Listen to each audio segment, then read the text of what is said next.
Good afternoon, Tony Abatini from Chester, New York, Frozen Ropes University, another telecast or broadcast from Beyond the Ball. We welcome our listeners from locally and afar. Today's topic, kind of interesting. We actually have a guest, an expert in the field of what I'm going to be calling the invisible part of the game.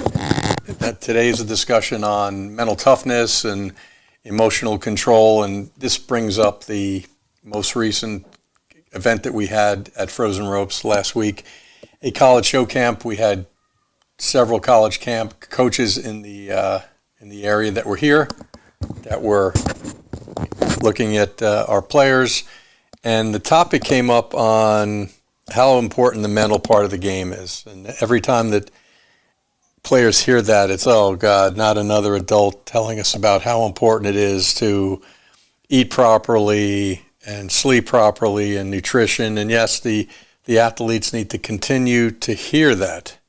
The foundation, and one of the reasons why some of them perform ineffectively at times is because of their sleep issues or lack thereof, or their hydration or their nutrition issues or whatnot. But the discussion really came about in the area of what college coaches were looking for, and really is trying to define this mental toughness.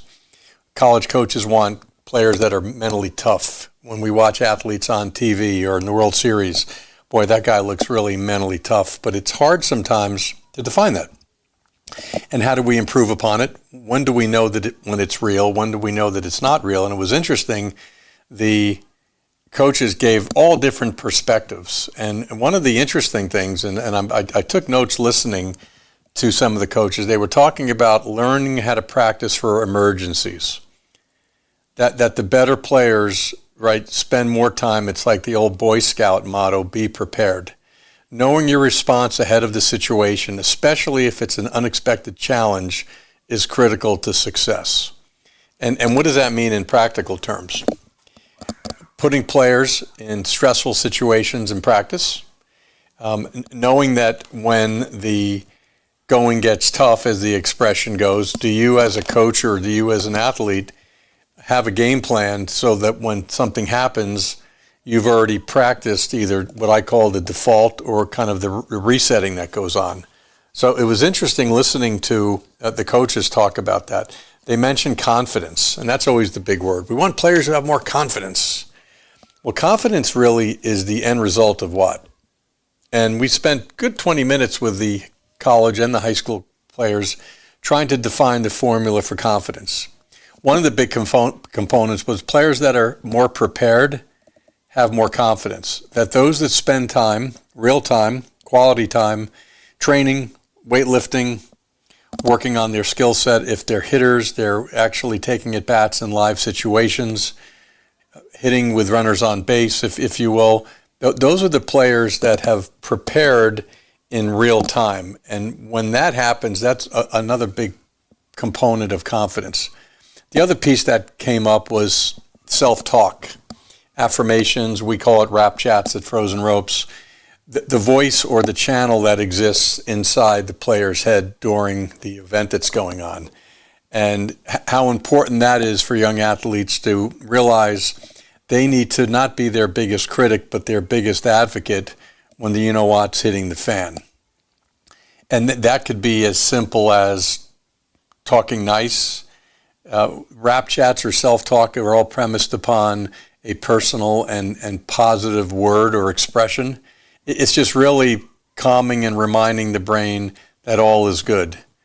Body language. The coaches talked about the importance of body language. And in a generation of young players that walk around with their backpacks all the time and their posture and their phones constantly being looked at, which also causes posture issues, the need to be looking the part, if you will, and having that good posture, eyes up, chest back, and have a little bit of prance in your stance to an extent. That's all the beginning of confidence also.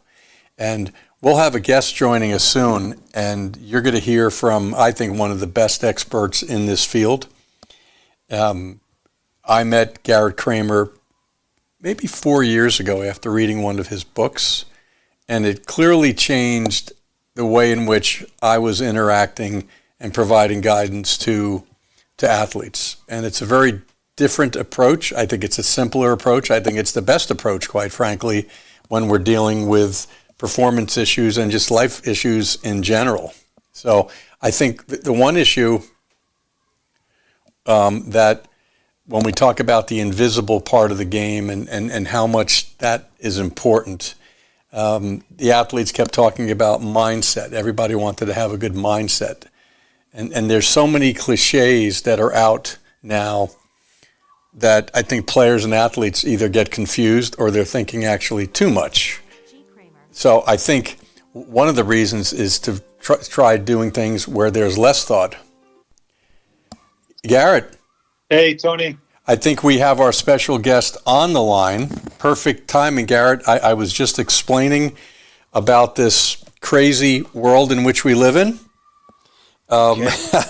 on so many different levels. And we had a college camp here last week, and the college coaches with the best of intentions were talking about all the tricks and tools needed to be more mentally prepared and to be able to play the game and slow the game down. It was a series, Garret, of cliches and BS. Yeah. And I thought of you.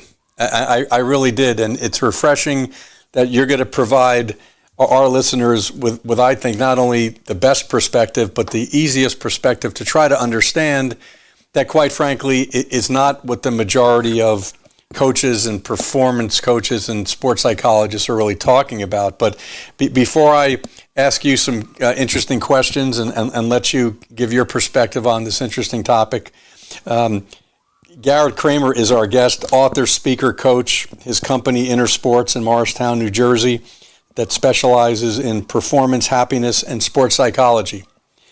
His books, The Path of No Resistance, Still Power, and his new one, True Self, can be found at garretkramer.com. On a personal level, I actually met Garret, I believe it was maybe 3 or 4 years ago. And I can say that he changed my life, and he changed the way in which I interacted and coached players. And I have to thank you for that, Garret. I know I've done that before privately, but you changed the way in which I realized coaching was going in the wrong direction. And it was so simple, yet it was so powerful. And after reading The Path of No Resistance and then even Still Power, I realized that I think the majority of the consultants out there have gotten it wrong. And again, this is not to castigate others. This discussion is really about you and your theories that are so interesting. And I want to start with one quote as kind of an introduction to you elaborating on it from your book, The Path of No Resistance. You create your perception and experience of life from the inside out, not the outside in. Can we start with that premise, Garret, and can you elaborate on that? Sure, and thank you for some of the things you said. And I agree that, if everyone's doing the best they can, and if those consultants, coaches, and stuff, I mean, just to be in that business, your heart's got to be in the right place. So there's a lot to be said for that in and of itself.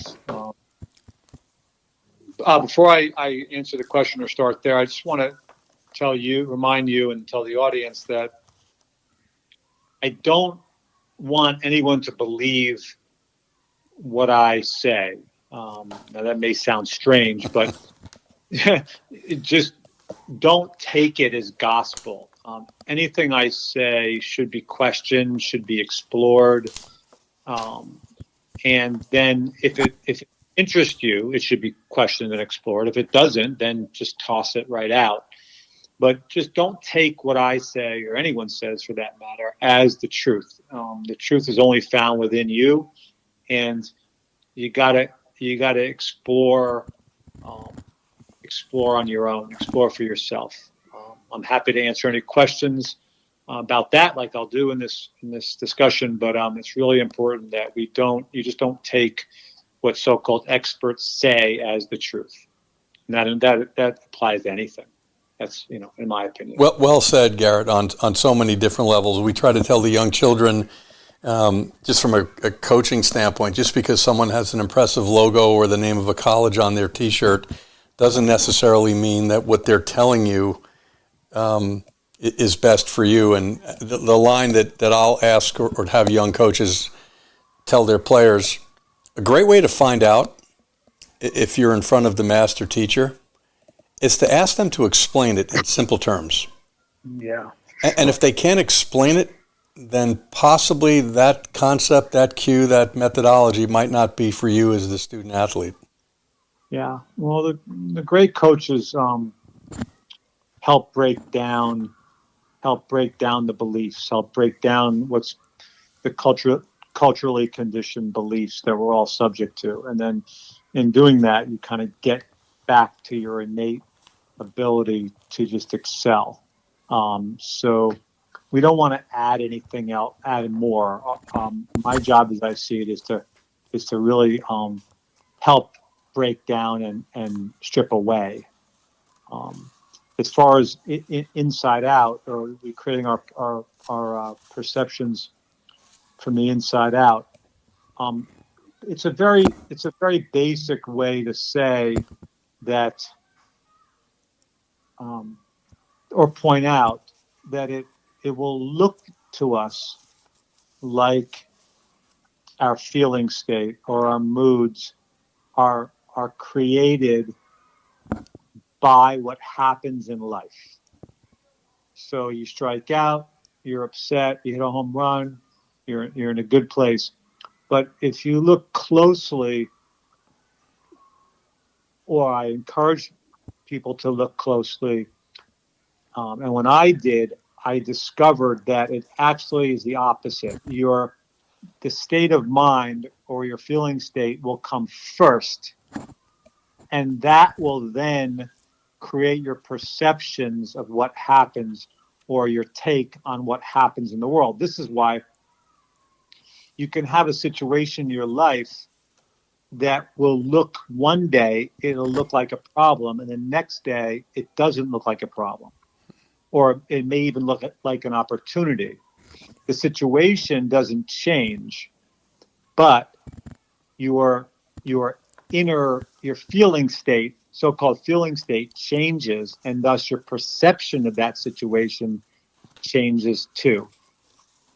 It prevents us from playing victim to our circumstances. If we understand that we're creating our perception of those circumstances from in to out, then we will no longer be at the mercy of what's happening in the world around us, so-called world around us.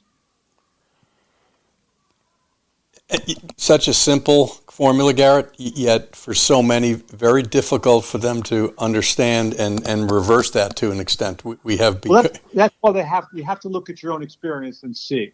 Yes. Yeah, and see that and see it for yourself. Because we wouldn't want to make a decision in our lives based on an errant perspective. So if we're in a so-called low place and the world looks bleak, we wouldn't then want to start changing that world in order to fix how we feel, because they're not connected. How you feel will give you your perception of the world. So you wouldn't want to make a decision from that perspective. In let's say in college sport, let's say a player was tempted to transfer schools, very common today. Right, so tempted to transfer schools, which is fine. It's not wrong to transfer schools. However, you wouldn't want to, in my opinion, you wouldn't want to do that when you were in a distorted thinking state. You would want to wait until things clear up and you're seeing it from a different perspective. Now, if then from that different perspective, that so-called better place, it still seemed logical to transfer, then that's a good place from which to make the decision, right. Not from the errant perspective. Garrett, I'm going to, and these are your words, and they're great words. There is a direct connection between peace of mind and unnoticed thinking, parentheses, a state of no thought. Can you elaborate on that as it relates to the performance part? Well, everybody who's listening to this interview has experienced what we call a state of no thought. That has been described as the zone. It's described like you're having an outer body type of experience. So we've had these moments where we sit back after, let's say, an at bat in baseball, or a good shot in golf or whatever, or even a night at home with your girlfriend, just watching a movie or having dinner, and you sit back and say, well, how did that just happen? Like, what just happened? We're kind of not there, and we don't notice this state of so-called no thought or outer body experience or the zone until after the fact. So what did I say in the book? What was it about state of no thought? What was the quote? Sorry, Tom. Oh, that's okay. I just there's so many good cookies in here. I went to the next one. Hold on.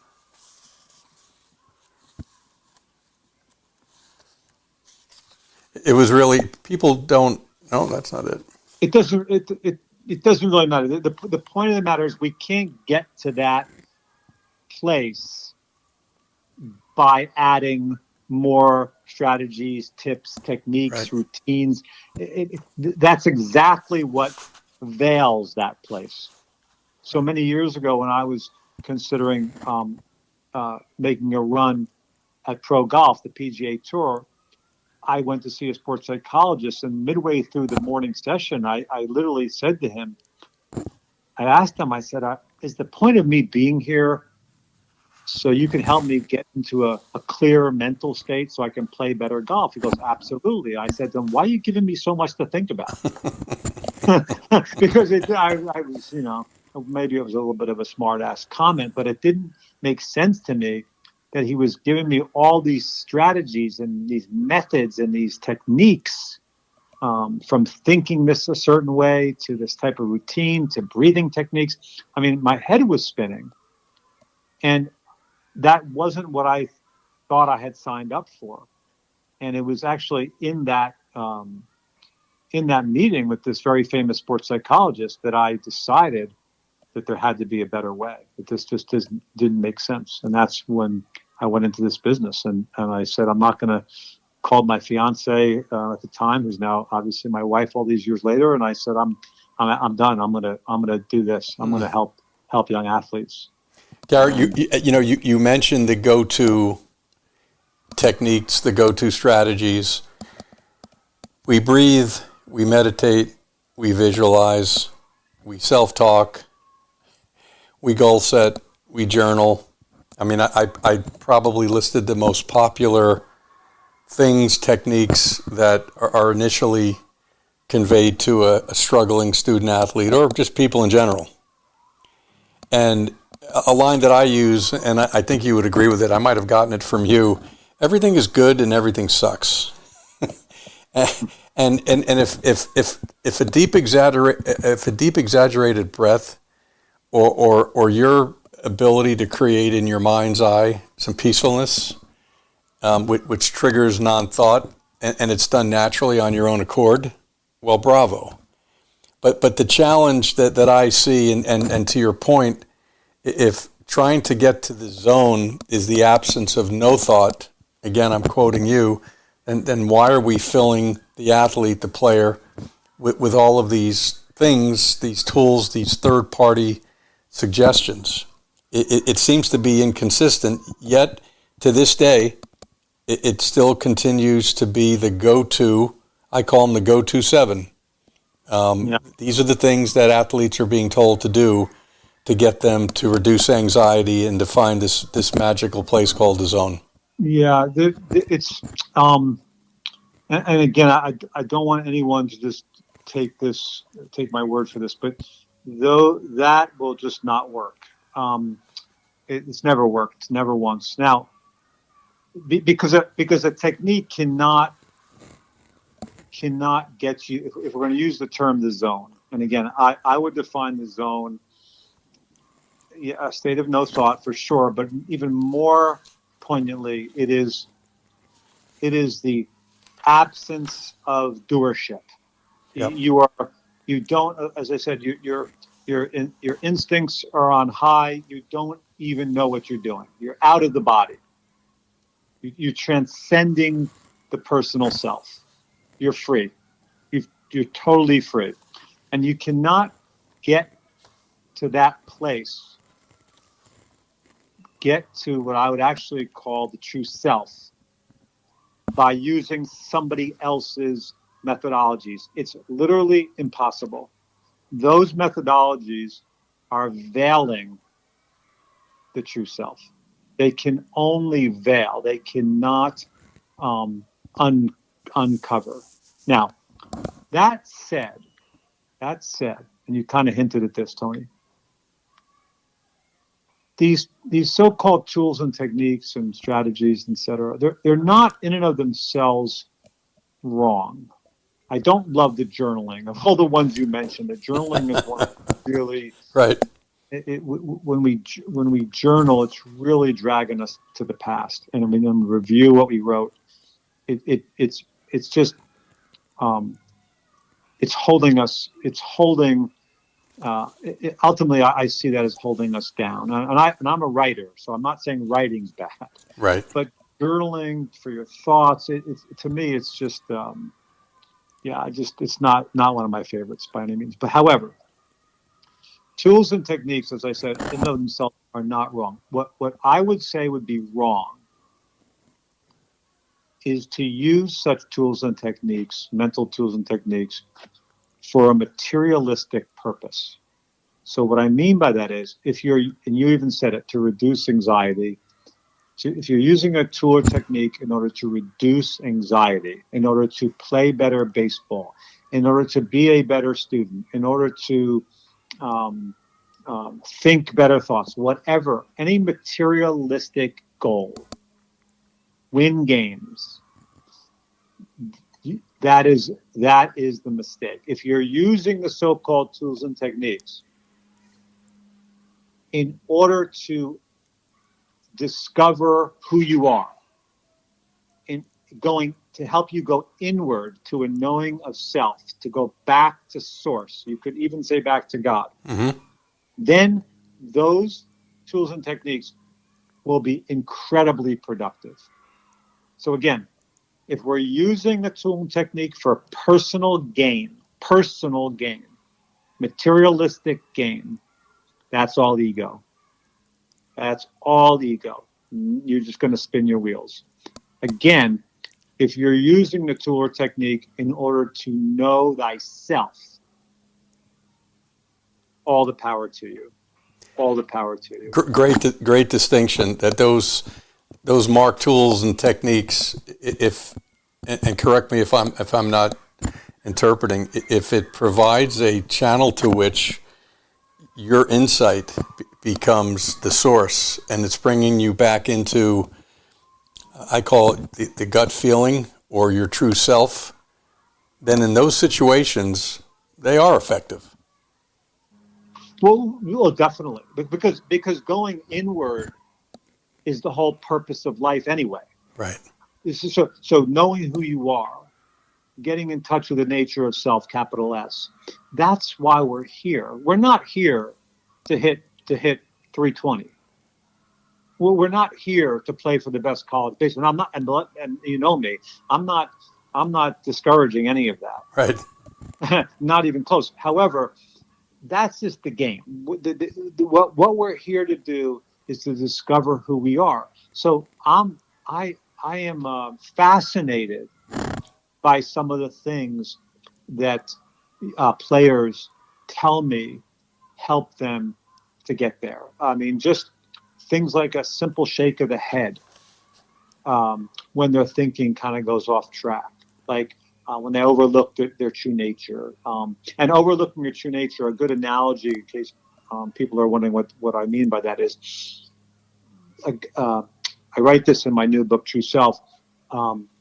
That's like Superman dressing like Clark Kent and then forgetting that he's Superman, actually thinking or believing that he's Clark Kent. Right.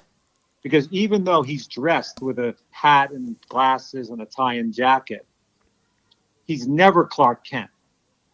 He's always Superman. So when he forgets that he's Superman, it would be perfectly appropriate that he does something as simple as whacking himself on the side of the leg saying, hey, you're Superman. Right. Cut it out. Stop chasing Lois Lane. You don't need the chaser. Right. You're Superman, for Pete's sake. So it would be perfectly appropriate that that was his strategy. But if this so-called character named Clark Kent used a strategy to help him write better newspaper articles when he's not Clark Kent in the first place, right, that would be an absolute waste of time. Right.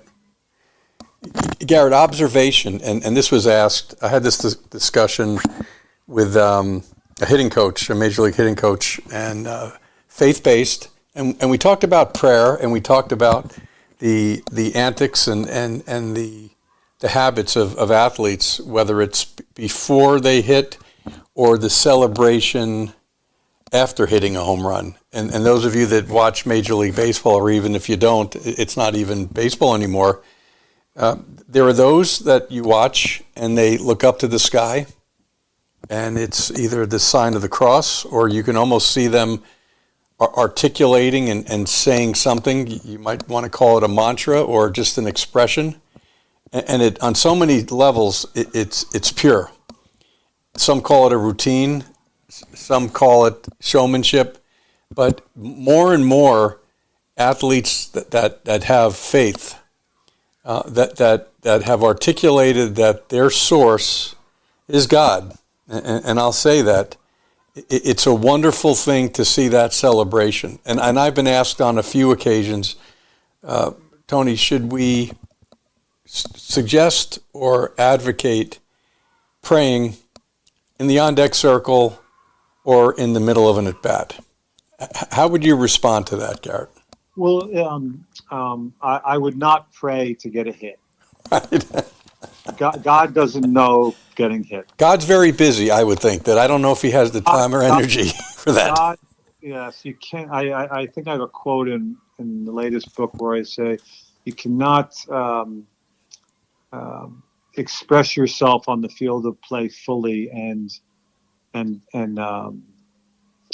what was it? It was something about outcomes and expressing yourself and the difference. So praying for personal wants and needs is foolhardy. Yep.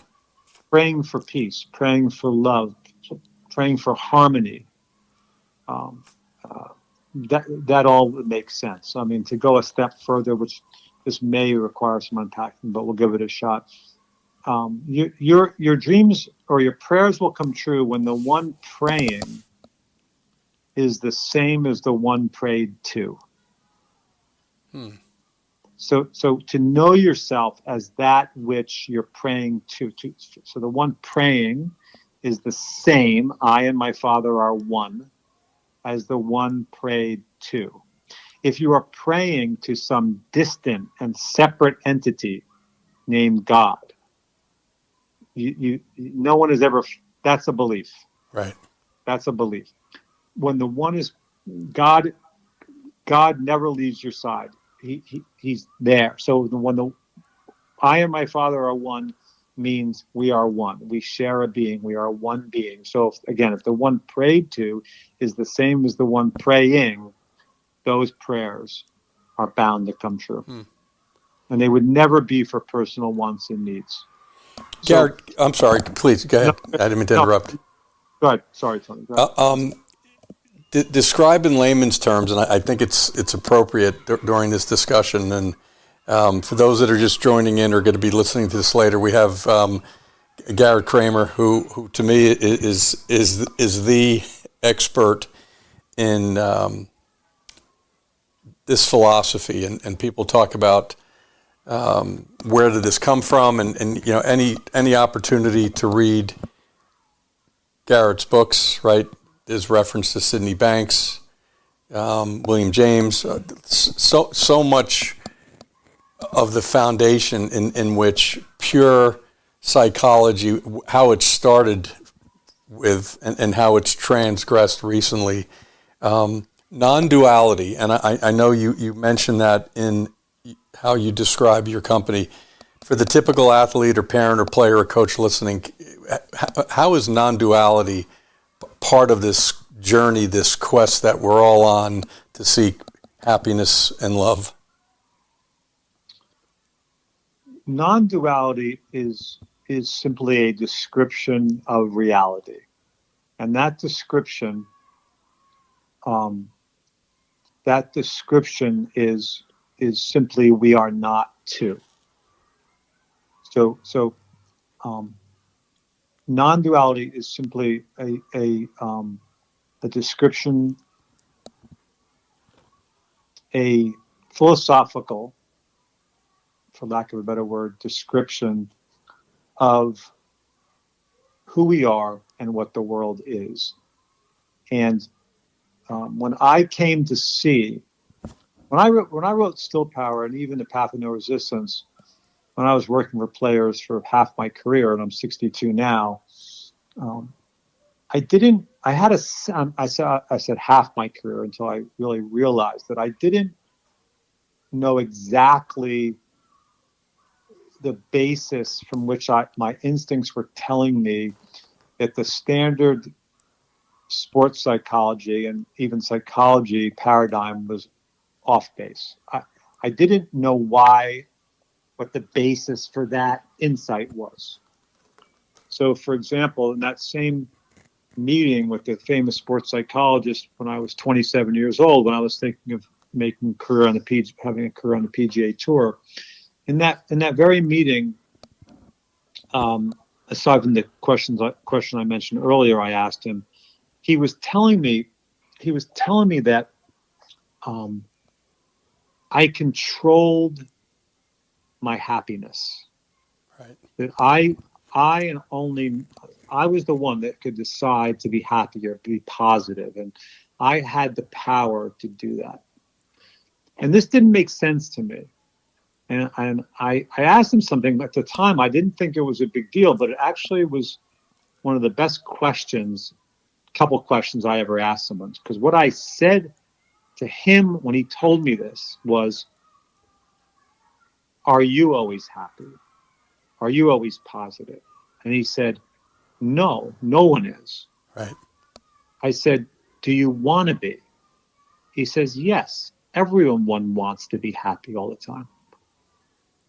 And he didn't know why I asked that. Because in one breath, he was telling me that we control whether or not we're happy. In the next breath, he's telling me he wants to be happy, but he's not always happy. And what I was thinking, wait a second, am I crazy here? Because if it was true that we controlled our happiness, this guy would always be happy. So I realized that I had spent a lot of my teenage years in my life in my 20s trying to be happy because I was being told I controlled this and I realized in a second that I didn't. And then I realized, hang on a second, what difference does it make anyway? I've played some great hockey. I was a hockey player, as you know, before I was a golfer. And I played some great golf when I was really not happy, when I was really miserable. So, and I played some lousy golf when I was really happy, and also vice versa. It was all over the place. So there was actually no connection between my state of mind and my level of excellence on the ice or on the golf course. And I'm like, why am I trying to become more positive or happy in order to win at sports when it doesn't even matter? Right. It was so funny. And then I started to have more realizations that, wait a second, I find myself in a better place when I don't resist my current feeling state. When I just leave it alone, I somehow intuitively self-correct back to a good place. And when I try to do that, I remain mired in misery until I just give up, and then it changes on its own. Right. So I was like, wait, what's going on here? Like everything. Why is there even a field called sports psychology? It doesn't make sense. It doesn't help anyone. And I'm not here to bash anyone, but what I realized at a very young age was, man, this paradigm needs to change. It needs to change. And what I had kind of tapped into was that win or lose, it's all the same. In truth, Right. it's all the same. Feel good or not, it's all the same. And I was being told by coaches that I had to hate on my opponents. Never made sense to me. Never made sense. I always felt that they were there to help me get better, and that made sense to me. Well, what was at the crux of that? Well, from a non-dual perspective, they are me. Right. Do unto others as you would have them do unto you. And Jesus said that knowing there was no others. It was just a way for him to get us to realize there's no others. Because once you start to see the world that way, you realize that we all share the same being. We are one. Yep. And from that place, so to speak, from that realization,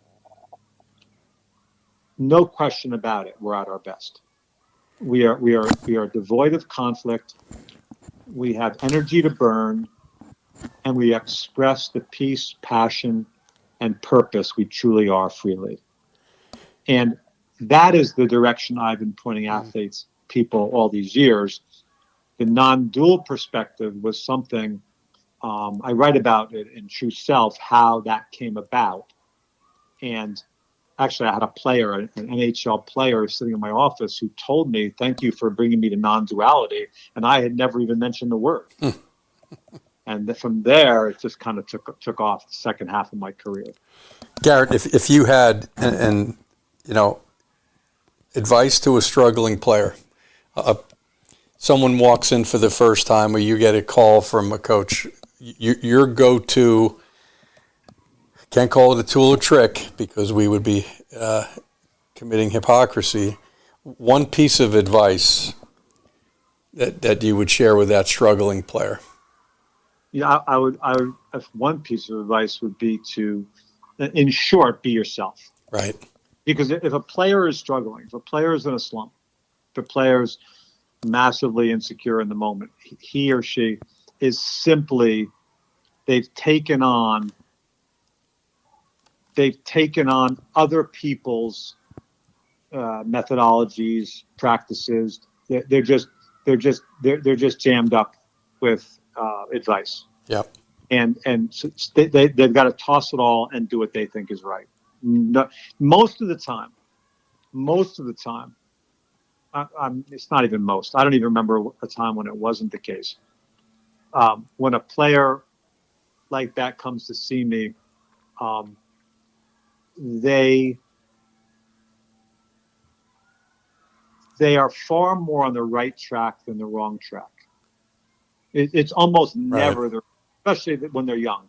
By young, I mean under 30. They're far more likely to be kind of pushing back, but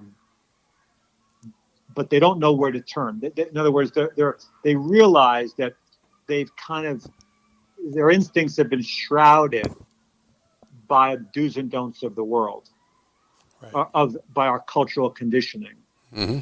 And they're kind of pushing back against that, so to speak, which I wouldn't even recommend that necessarily, but they're kind of kicking back against that. And the coaches and the parents and the advisors in an attempt to help them are giving them more rules, more mandates, more to-dos when all that stuff is what's jammed them up in the first Right. place. So my role would be to help to get rid of all that, Right. and start fresh. So be yourself would be the advice. But just be yourself. You have to be yourself. I had a parent of a pro athlete call me, and she said something very interesting. She said, we've always kind of had a free household. He grew up in a free household, but however, he walks into that facility. It's their facility, their rules, so that's what he's got to adhere to. And I was like, oh man, like I know she means well, but no, like any facility that is saying like that idea of my house, my rules kind of thing. Right. Well, what if in that house, one of the rules is that you have to, I don't know, like haze the new player? What if that's a rule? I'm not saying it. I'm assuming. Right. So, would it be okay? Is that the rule then? Like these types of things are really thwarting the instincts and intuition and potential of these players. Our special guest, Garret Kramer. And Garret, I can't thank you enough for your time, your friendship, and for the insight that you provided me many years ago that, as I said before, changed me, changed my life. And, it's interesting. I went in a different direction, and not to bore the audience, Garret knows my love and affinity for chasing space and how our visual system affects our mood and mindset. Why do we feel so wonderful and free and happy when we're looking at sunsets, mountains, and oceans? And I stumbled upon that with the help of Dr. Les Femi at Princeton University, and it's given me this journey of trying to understand that the world in which we live in, and it really segues back into, Garret, your world's insight and eyesight, or this new term that I came up with. I just want players to be mindless. And with that, I want them to live. We live and play in sports in the visual world. That's what hitters need to do. That's what goaltenders need to do.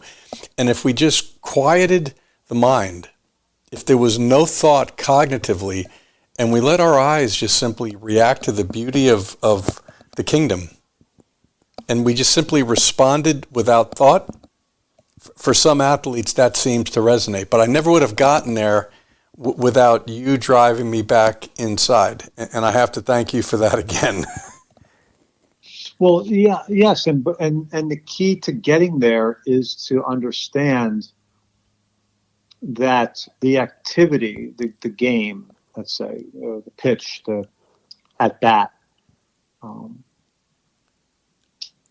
has no ability to diminish who you are. Right. So in order, the outcome has no ability to diminish who you are. Nothing does.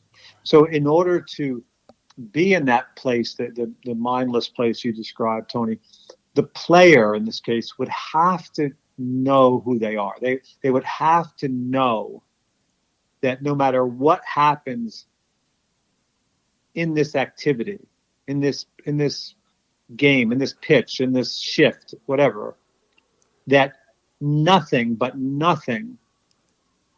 can rob them of who they are. Nothing. They're always going to be Superman. No matter what happens in the so-called world that Clark Kent lives in, he's still Superman. Love it. No matter what. That can't change. So in order to get to that mindless place, the player, we all know that, but that intuitive knowing as we grow, so to speak, gets covered up by the experts telling us what's important. Right. So it's that outside influence that covers up this intuitive knowing that we are it, that we are unchangeable, that we are the universe and nothing can damage the universe. So without that knowledge, the player cannot be mindless. They have too much on the line to be mindless. So we have to, so as it happened with you, we start at the foundation And then, sure, that would make that kind of stuff makes perfect sense. I mean, the reason we love the sunset is because we are the sunset. Right. We are. It's drawing us back home to the true self. So there's nothing on a sunset. We don't have any weight. Nothing. There's nothing on the line. Our identity isn't attached to the sunset, but our identity becomes attached to our batting average. And we have to understand that that's the world of Clark Kent, not the truth. The True Self, Garrett's new book, Still Power, The Path of No Resistance. All those books can still be found on at garretkramer.com. Garret, thank you on behalf of our listeners and myself again. And let's continue to preach and let the world know that Inside Out is the way in which he wants us to live. And we'll end with that. Yeah, I agree. He sure does. Thank you, Garret. Thanks, Tony. Thank Talk you. soon.